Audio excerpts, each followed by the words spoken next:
de la investigación-acción, dentro del aula se rigen 9 etapas y el 10º punto es la repetición en espiral del ciclo.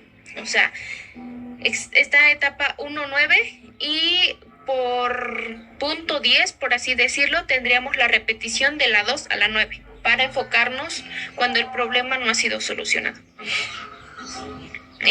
Las etapas del proceso en la investigación-acción van desde Lewin, desde 1946.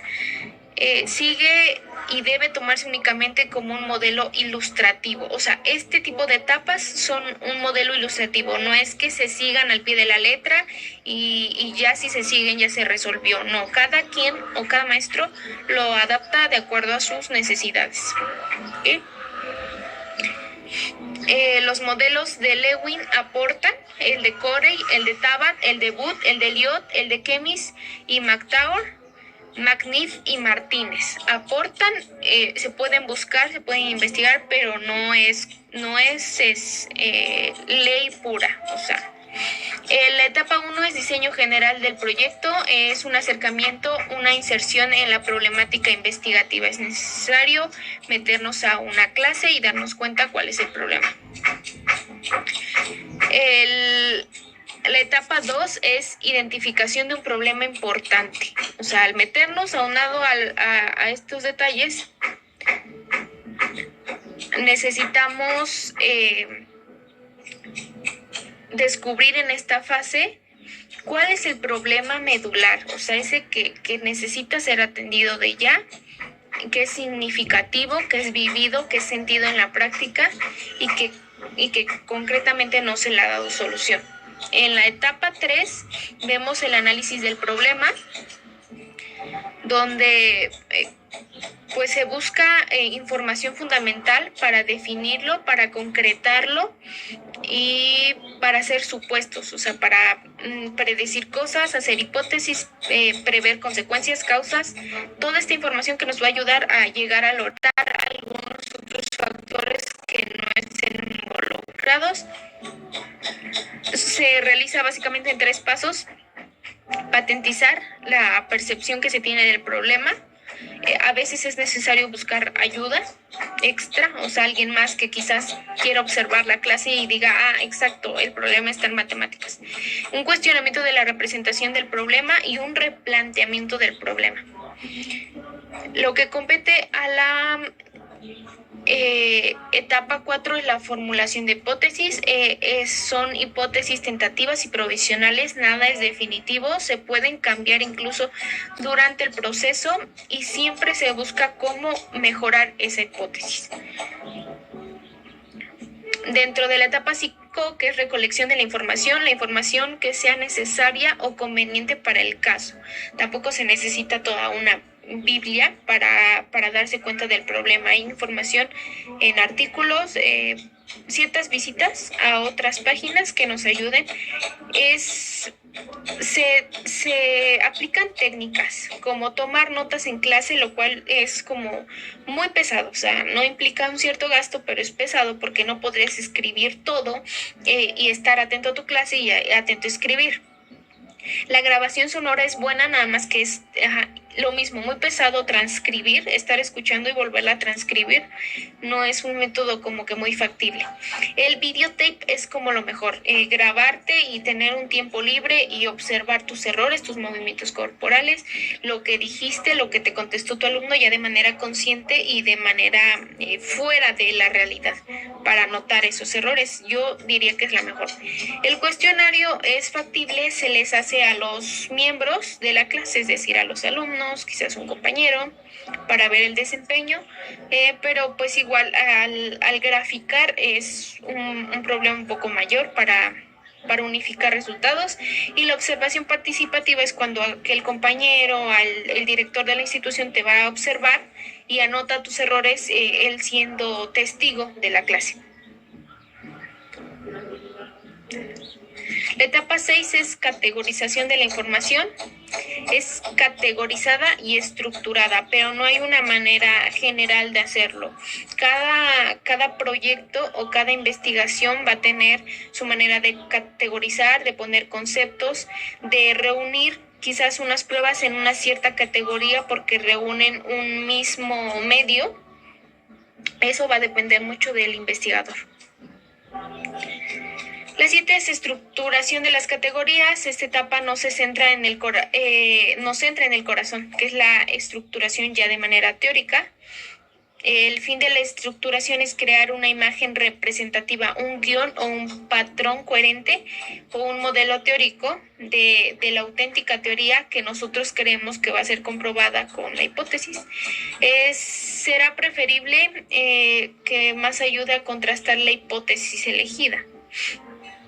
Es información, no modelos. O sea, tú la estructuras a tu manera, a tu criterio, y tú decides la forma general en que va a ir presentada esa información para que si alguien más lo lee pueda notar aquella coherencia o aquel seguimiento. En la etapa 6, diseño y ejecución de acciones, lo que ya habíamos visto, ya hicimos todo un diagnóstico y decidimos que para arreglar ese problemita en matemáticas es necesario hacer una dinámica de 10 minutos antes de la clase para que el cerebro se active y funcione. Entonces se lleva un plan de acción, se escribe lo que se va a hacer dentro de la clase para que ese problema cambie. Y la etapa 9 es la evaluación y de la acción ejecutada, es decir, es la etapa que suele fallar más, porque tratamos de evaluar ese plan de acción, pero es decir, nadie puede predecir el futuro. Que tú lo escribas así tal cual, voy a entrar, voy a pegar esta lámina, les voy a decir esto, este acertijo, me lo contestan, después iniciamos con la clase, diapositivas, explico, ejercicios, evalúo con un crucigrama, por ejemplo. Es muy distinto a lo que de verdad sucede. O sea, a veces se va la luz, a veces está lloviendo, por el ruido no llegan todos, o no escuchan todos por el ruido del agua. Cualquier minuciosa cosa que cambie el efecto es lo que hace que suele fallar más esta etapa. Pero es necesaria porque lo que dijiste en el plan contesta solo la pregunta: ¿los resultados del plan de acción, una vez ejecutados, solucionaron el problema o no? Si no lo solucionan, viene esta etapa que se podría definir como una 10, que es la repetición de las etapas de la 2 a la 9. Porque no se está dando esa solución al problema, entonces hay que empezar de nuevo a identificar el problema, hacer un análisis, formular una hipótesis, recoger información, categorizarla, estructurarla, el diseño y ejecución del plan de acción y evaluarla de nuevo. Entonces se vuelve a repetir todo este proceso para denotar otro error. Esa es la ventaja de este tipo de investigación, que puede ser cíclica, que puedes repetir las veces que sean necesarios hasta encontrar el problema. El punto que no habíamos tocado en el video anterior es la validez y la confiabilidad. Una investigación tiene un alto nivel de validez si al observar, medir o apreciar una realidad se observa, se mide o se aprecia esa realidad y no otra. Es decir, si es objetiva.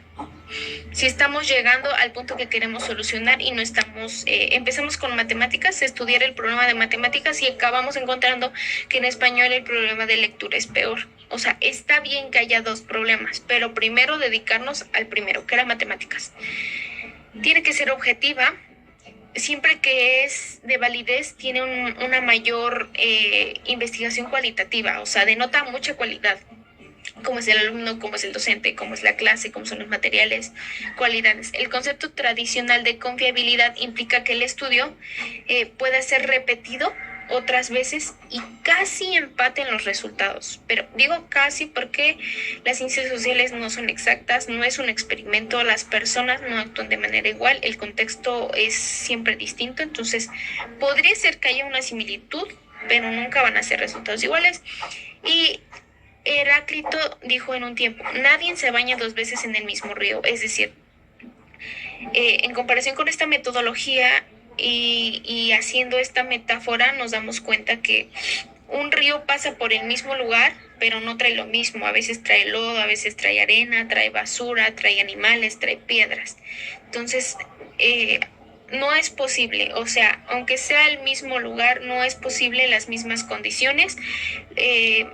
Lo mismo pasa en todo el estudio de este tipo de ciencias sociales y más, pues, esta investigación, acción. ¿A qué conclusiones podríamos llegar?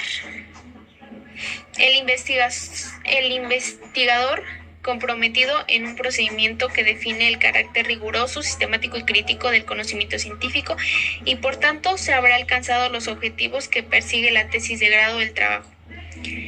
Hay dos conclusiones importantes en este. Si se realiza este trabajo de una manera secuencial, no estricta, sino secuencial, de acuerdo a los modelos que se proponen, en los tiempos que se proponen y con los instrumentos que se proponen, se va a llegar a una investigación rigurosa, sistemática y crítica que pueda ser estudiada por otras personas y que pueda ser replicada. Y por tanto se logran aquellos objetivos. La mayoría de las investigaciones, en caso de la acción, se hacen para obtener un grado, o sea, es decir, un título universitario de maestría, de doctorado, o para hacer un trabajo de investigación que pueda ser publicado. Entonces, si se lleva esto de manera sistemática, podemos lograrlo. Obviamente hay otro tipo de conclusiones que ya podían predecir de manera individual ustedes. Bueno, reitero mi nombre, soy Leslie Ortega y el video va dirigido a la materia de metodología de investigación. Agradezco su estancia, su tiempo y espero que haya sido de su agrado el tema y haya sido entendido. Nos vemos en un próximo video. Hasta luego.